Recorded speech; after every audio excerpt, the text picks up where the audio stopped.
we're going to tell you what happened to Esther. You're the first ones to know about it, and it's awesome, and it may help you to understand through the practical nature of this conversation everything that we've been saying to you since we got together here today. How you doing? All right.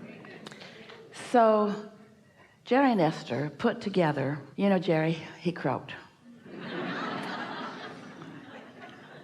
He's so happy and here all the time.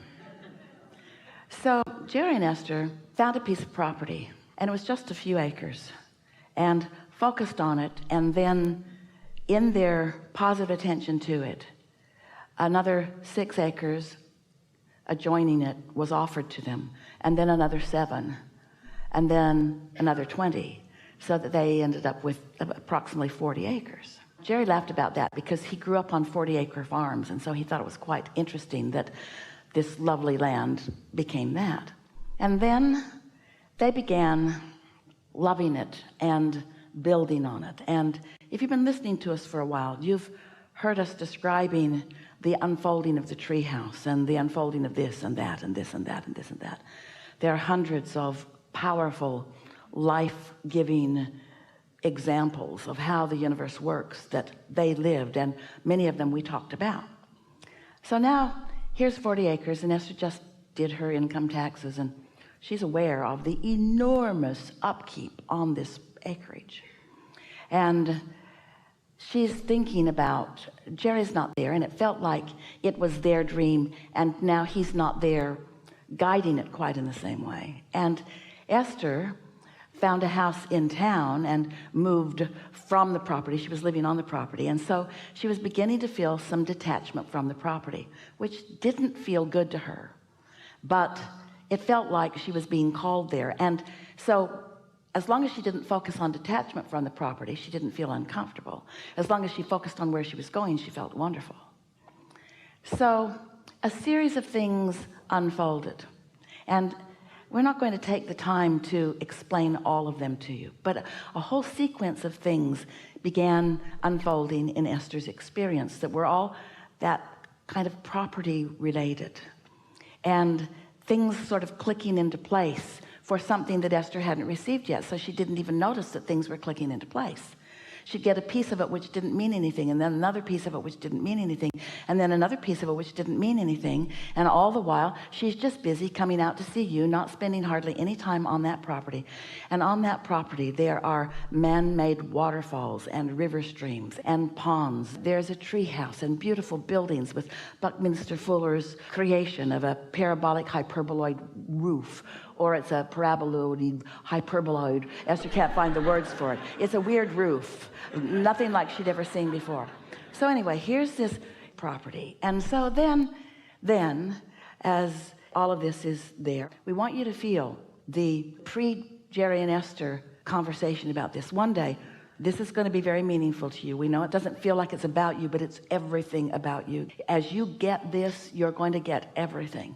So one day, many years ago, Jerry and Esther were walking on somebody else's property on a hot summer day, ducking under the cedar trees, and they came out into a little pasture, and Jerry said, "Can you feel this?"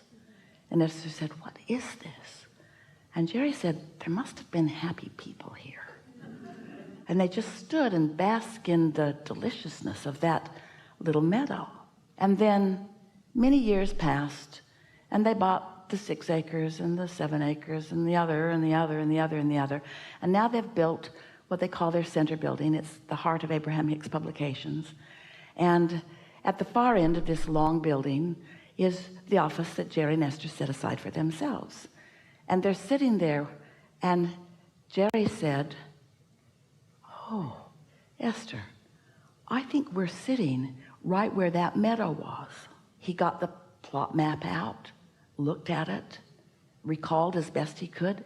Yeah, that's exactly where their office was, right in the middle of where that good feeling meadow was. Jerry said, "Oh, Esther, will you get Abraham? I really want to talk to them about this." So Esther relaxes, and we join the party in a more obvious way. We're always at their parties, and none of you have any privacy.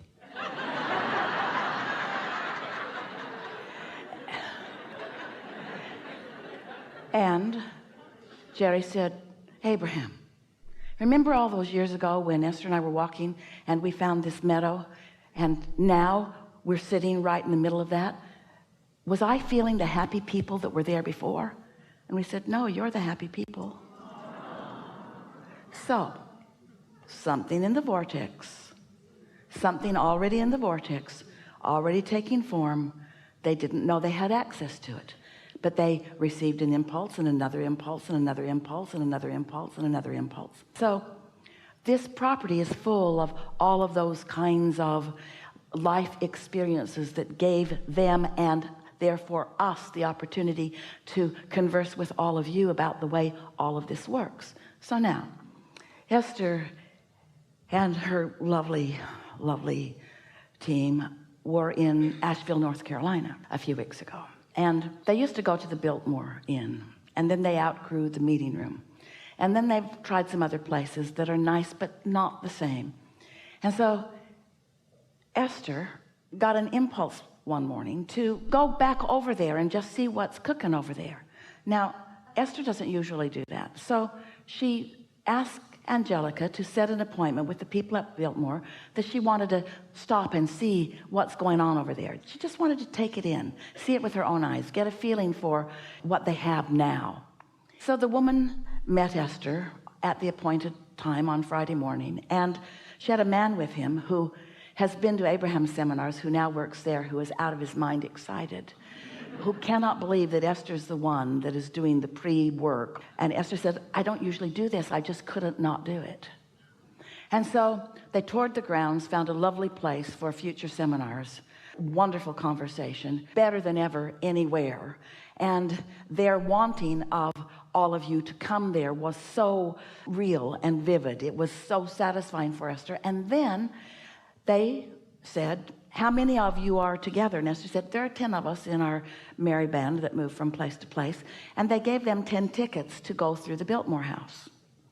If you haven't been there, you might want to go. It's really an awesome place. Vanderbilt built a lovely house, and now the state owns it, and you can take tours, and it will enliven you and enlighten you and refresh you. It is magnificent. So they're wandering through, and they have a sort of contraption that Esther gathered up with earphones, and you come to a sign and you push a button and they tell you the story about where you are. And Esther's not thinking anything about that relative to her property at all. It was just a piece of the magic that's sort of coming together. You're getting the sense of this. Now we're just going to fast forward. If we had 10 hours, if we had 100 hours, if we had really a lot of time together, we could give you all of the details of the vortex and how it was presenting itself to Esther in the unfolding of this daydream.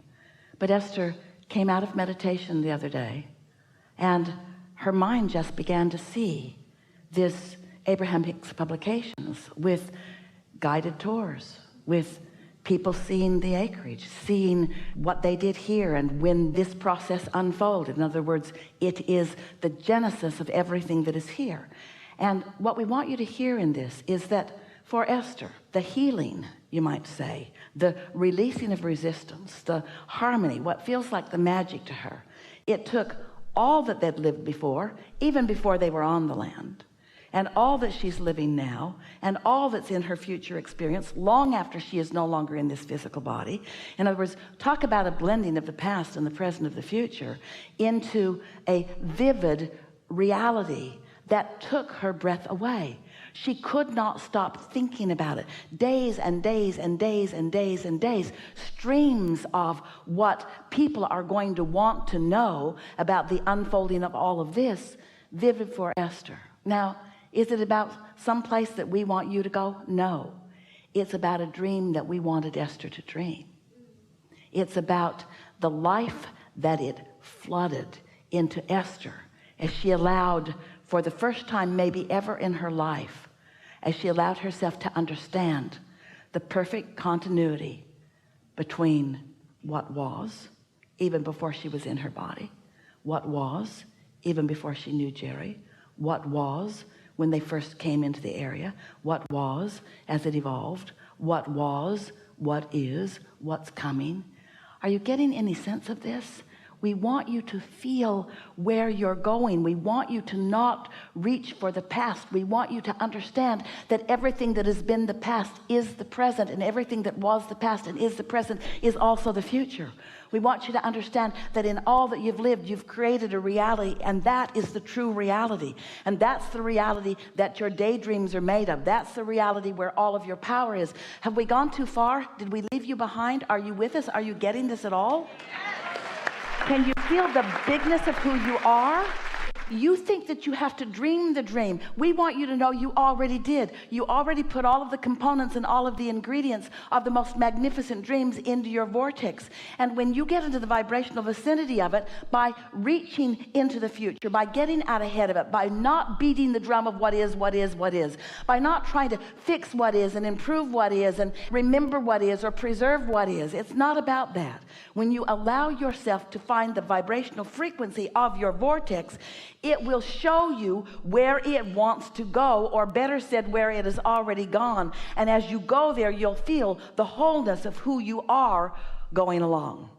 Every regret that you've ever had will fade away, because the power of your now will make you understand the importance of what you lived. Did you get it?